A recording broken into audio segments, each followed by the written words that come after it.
Hey, this is a quick overview of the Tefal Heatmaster Nonstick Thermo Spot frying pan. So let me just tell you a little bit about what I did here. I wasn't sure exactly what they mean by the sensor that they're talking about, that spot in the middle disappearing. It doesn't. See those little squares that circle it? They look like spokes of a wheel on the outer wheel. Those are going to get lighter here. And it won't be photography tricks. It'll be based on the fact that the more heat that this pan gets, the lighter those get until they form a solid forms a solid circle. So we're going to keep an eye on that. Now, one thing I did notice is when that thing did disappear, the pan does get remarkably even heated. That is partially due to the design. And then you see all those blue flecks in there. That's that non-stick sapphire stuff they're talking about. Some part of me finds it gimmicky, but the other part, if it works, I don't care.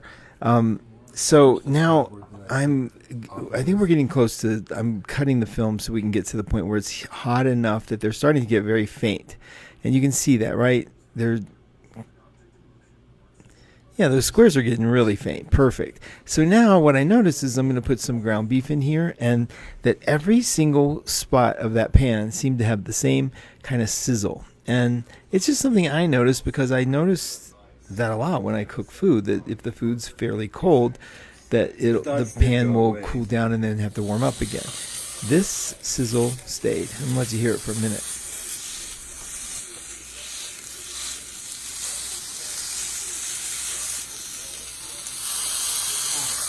Now I'm warming this meat up for my little cat, and I don't like it to get too done, so we can keep some of the nutrients, and then we're going to add some vitamins and stuff to it. But I moved it around the pan, and every part of that pan was just sizzly. It was great. And now I wanted you to see that I turned it off, and the dots are coming back.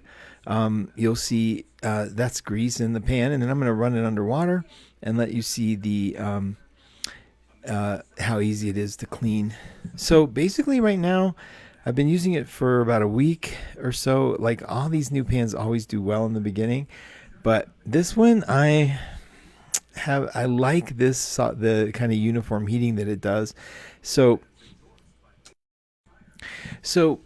I like the handle. The handle does not conduct heat. It seems to keep really cool, and it's far enough away that it actually is comfortable. It's not super far away, but it's a nice little average size, very thick. This is hot water going in there, and even with the hot water, those spokes are coming back. So this is something about the high temperature, the high heat temperature.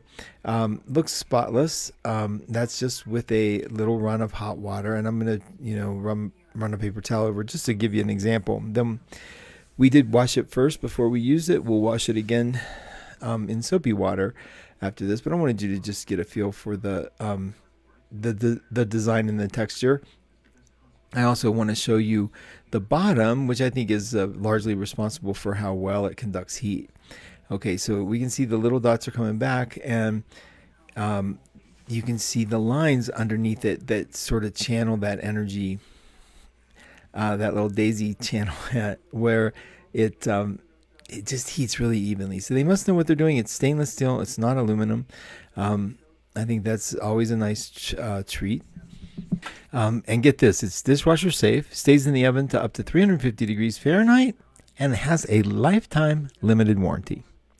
All right, we'll follow up if anything negative happens, but looks like I love this thing.